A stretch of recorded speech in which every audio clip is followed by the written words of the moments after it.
Squats are likely the single best exercise that there is in the world of strength training, but it's critical that you use proper form and technique when performing them. So I want to show you how to do that. You first want to find a chair somewhere in your home that's about 17 or 18 inches high off the ground like this. And it's serving two purposes. One is it's a depth marker to know or to set a goal for how deep that we want to take our butt when we sit back into this. The second is that it provides a resistance point so that we can't go below that level, because we never want to take our thigh or our femur bone below parallel. So it provides us with that point that doesn't allow us to go any deeper than that. So once you find something like that that's suitable in your home, when you're ready to start, what you want to do is get right in front of that chair with your feet about shoulder width or slightly shoulder width apart. Have your toes, your knees, your hips, and your shoulders all pointing straight ahead in the same direction. I want you to bring your arms up and put your fingertips back behind your ears and take your elbows back, contracting your shoulder blades together, squeezing them, and literally trying to take your elbows back as far as what you can get them. This forces better form in the upper body so that when we do the squat, our upper bodies aren't going to collapse over top of our thighs. It's going to prevent that if we keep everything up nice and strong and we're contracting our shoulder blades. Now, when we go down and we actually begin the squat, this is the most important part.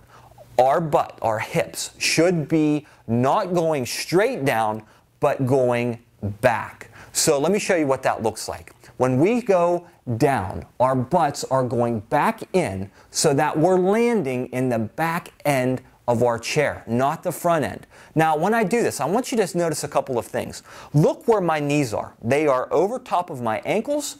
The weight of my body is in my heels. My butt's in the back of my chair, and my head and chest are up nice and tall, as high as I can get them. That's proper squat technique, and I'm just going to stand up out of that position. All right, so again, it's back in as far as we can, and then standing right back up out of that squat.